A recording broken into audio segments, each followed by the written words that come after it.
Joel Pollak's our guest coming up here in just a few minutes with the new book we're selling at Infowars.com, How Trump Won, the inside story of a revolution. He's a Breitbart News senior editor at large, just like Paul Watson's our editor at large. We'll be talking to him here in just a moment. But first, at the start of the fourth hour, I'm going to premiere this report, The Truth About Donald Trump and Satanism. All across the country, at state capitals, at city town halls, leftists are openly coming out and chanting, "Hail Satan. Abortion is our sacrament. We love Lucifer, and down with Donald Trump." And it gets worse. They're now announcing on national television that the public should join hands in ritual magic against Donald Trump to bring him down. I'll get you, my pretty, and your little dog, too.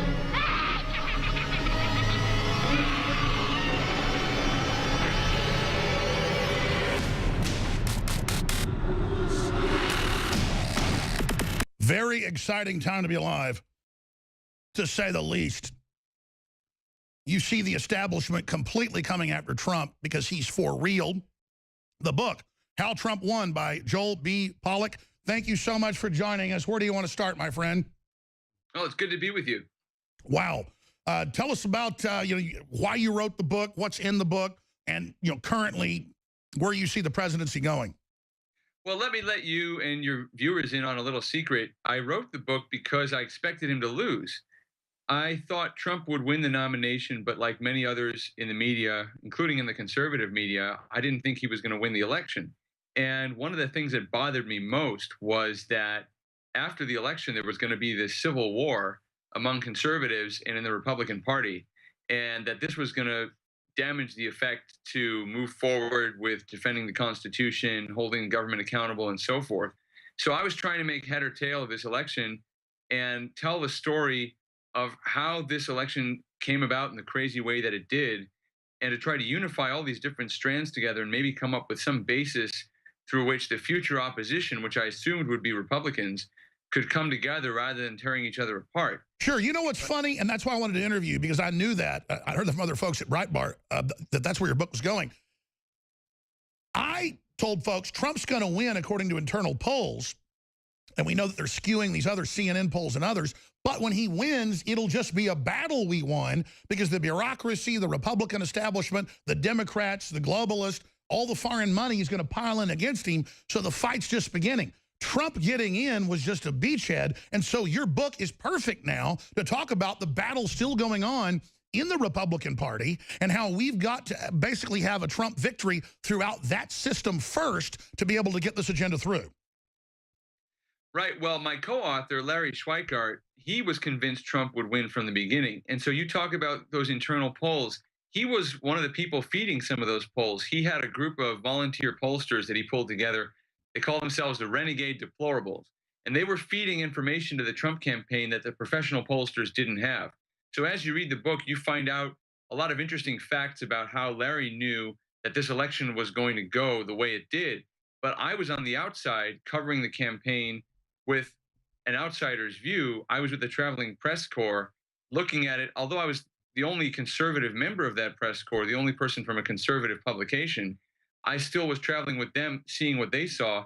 And so I came to it with some degree of skepticism about whether or not he could actually win. But then as you read the book, you see how I got more and more clues from the people in the audiences at these rallies, from talking to the voters themselves about why they were convinced he was going to win. Sure, we knew that there was a phantom group out there who was intimidated to say they supported Trump. That's what I saw on the streets of Texas, but also California, you name it, when I traveled. But also we saw, if you have access to Bloomberg data, which is huge, or Thomson Reuters, or the Google bots and other systems, that's why the media was so panicked saying Trump can't win, he's a loser, he's an idiot, was because they knew internally as well that he was really 5, 10, 15 points, depending on the poll ahead. When he came out of the RNC in Cleveland in July, he was 15 points ahead in real polls. The big story is Republican and Democratic pollsters were all against Trump. They wouldn't do an honest poll. And that came out in the WikiLeaks as well, that they were, quote, oversampling Democrats, not just 7 points like they claim demographics show, but 15, 20 points. Hell, they had CNN phone polls that had her winning by 76%, my friend. They've still got polls out. So when we hear he's at 55 in Gallup, only 10 points up from the election, and they say that's good news. From my research, it's way, way above that, and that's why they're so panicked. Right. Well, one of the other interesting thing was that the media made it so negative to be a Trump supporter that people wouldn't admit to pollsters that they were voting for Trump. And there was one poll that asked people an additional question, not just who are you voting for, but who are your neighbors voting for? And that gave people cover to say, oh, my neighbors are voting for Trump. So they could express their own preference for Trump without admitting it themselves. And those polls were more accurate because that was a more safe way for these people to express their preference. And that's why your book's so important. That's why we're selling it. We sell Roger Stone's excellent book, The Making of the President, a real inside view on the guerrilla wars on the ground for this populist victory. But yours gets into covering it in the campaign, but also the inside strategist and other groups out there looking at real polls. And again, when you're doing a poll, we're not like Democrats that would run out and do a fake poll to say Hillary was 30, 40 points ahead. We were wanting to know, and the groups I was talking to, where Trump really was. And so that's why I kept hammering, and the media made fun of this in thousands of publications. Jones is crazy. He says Trump has internal polls. Conway's crazy. But it's the truth. And the truth is, from our research, Hillary stole 5 states. Hillary tried to steal another 6 that were breaking into the computers. And that's why she was so pissed. That's why they had the Newsweek printed that she was Madam President. It's why they had the book printed where Hillary was going to lead, and her daughter, the Bill and Melinda Gates Foundation, worldwide. It's why they had the TV shows where the Madam President's in charge and there's a right-wing rebellion against her that has to be arrested. They were all scripted, all programmed, all ready for this, and it blew up in their face.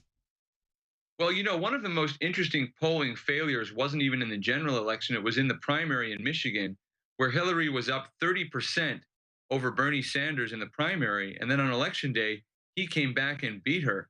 I mean, that's an amazing, it was one of the biggest upsets in the history of polling. But you see, they weren't finding the voters that wanted to come out and vote against Hillary. Sure, they had old pools where they knew they'd get what they wanted. Right.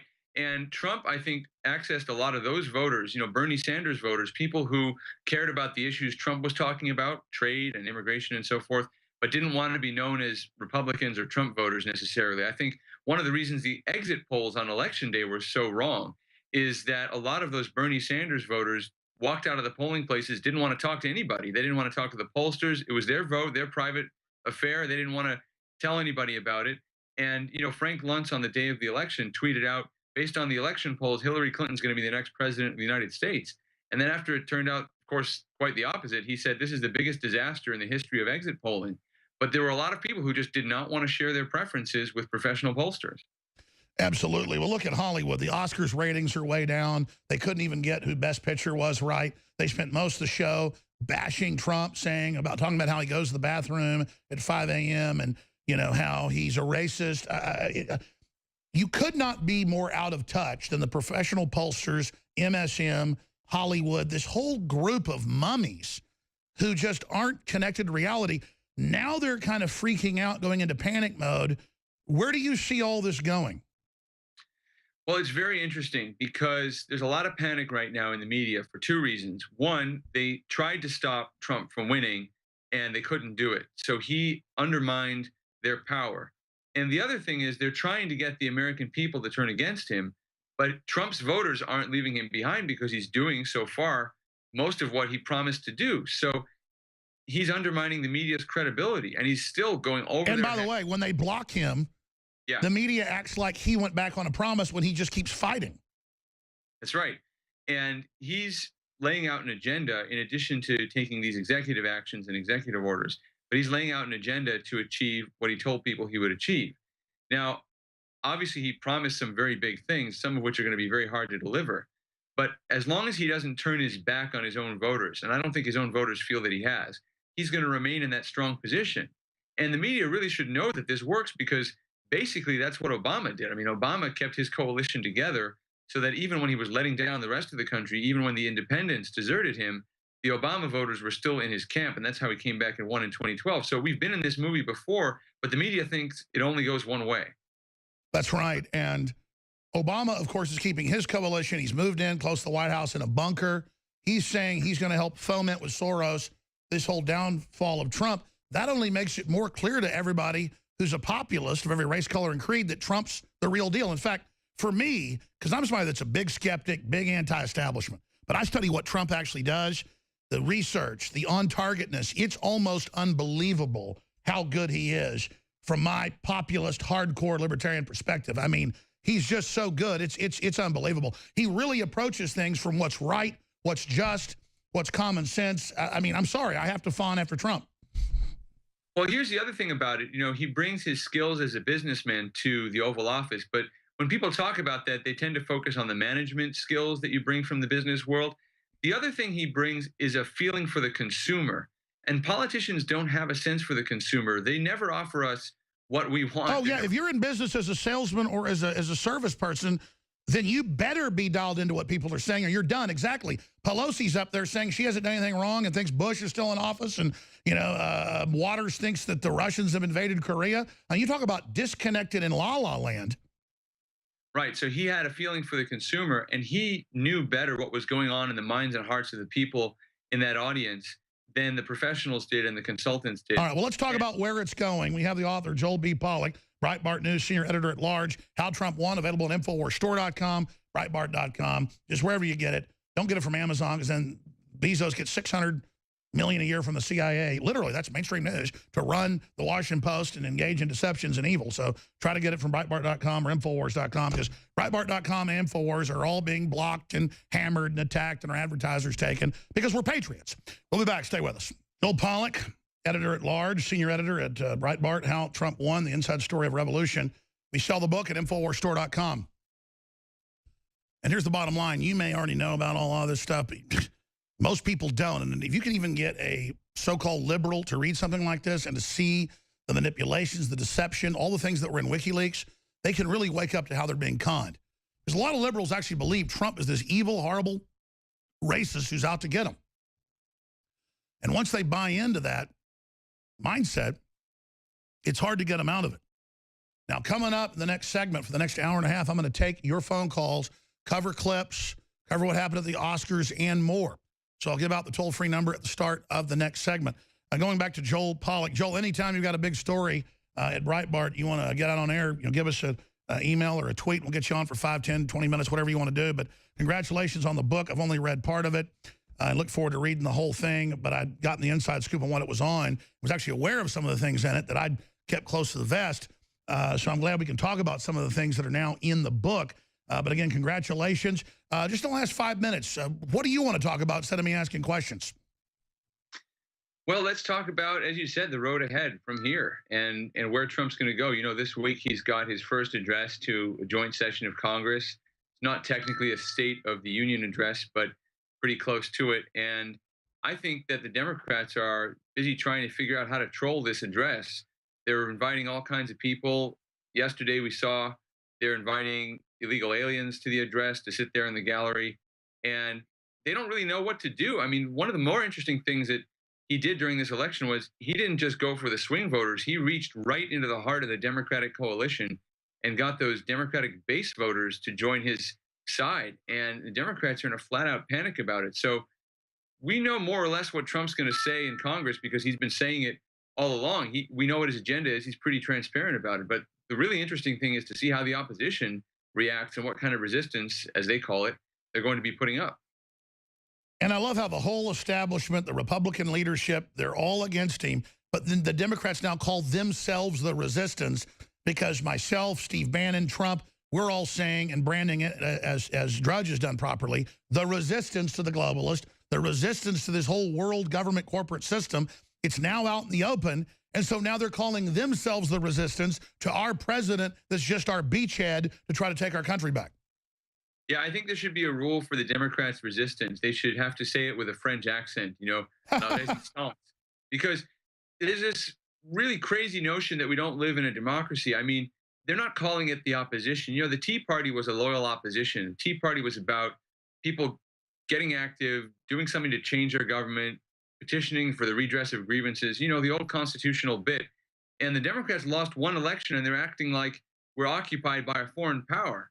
And, you know, they don't seem to be up to the ordinary task of just having a debate, getting people together, changing government. But that's because fundamentally they are servants of globalism that is a foreign takeover like Brexit. The EU, England never voted to join the EU. How did it make 90% of their laws? They are the ones that are the occupiers. That's why they're projecting onto us what they are. Well, what's interesting is that Democrats place more faith in certain global institutions than they do in our own institutions. And that was a big part of the backlash against Obama. Remember that when he approved the Iran deal, he went to the UN Security Council before he went to Congress. Now, not only is that unconstitutional because the Senate is supposed to ratify any treaties, but it also tied the hands of Congress because once he went to the UN Security Council, even if Congress rejected the deal, it was a done deal. Sure. And you know, that's just unbelievable. Well, you remember whenever on several deals, he would say that he was going to do stuff in Europe with Russia and then also in Syria and also in Libya, and he would tell Congress, well, I don't need your authorization. I have NATO's authorization. Right. Well, how about the people of the Czech Republic? I mean, he went there after he got elected, gave a big speech about how he stood with them and their fight against tyranny and so forth. And then he just pulled the rug out from under them on missile defense. Same thing with the Polish government. He called the Polish leader in the middle of the night to tell him he had abandoned the treaty we had with them on missile defense. I mean, he did this kind of stuff to America's allies all the time and placed faith in some of these global institutions and faith in enemies, frankly, not just the Iranian regime, but others. And that's what people really felt angry about. And you didn't have to care that much about foreign affairs to be pretty upset at the way that Obama was violating the Constitution in the service of some of his other goals. Sure. And look, it's just like the Iranian director bad-mouthing America for not having open borders last night when they don't have open borders in Iran. And they're all cheering, you know, some guy promoting Iran at the Oscars when none of those Hollywood folks would be allowed to be free in Iran. It's truly just a bunch of American-hating garbage. We loyally want to make America better and criticize our government when it's wrong. We don't hate the country or want to pull it down. Get the book at InfoWarsStore.com. How Trump Won, The Inside Story of a Revolution by Joel B. Pollack. And then donate one to your library or, you know, give one to a friend. This is how we have a cultural revolution against their cultural revolution is with information war, and the truth's our weapon. Thank you, Joel. We'll be back with your phone calls and more.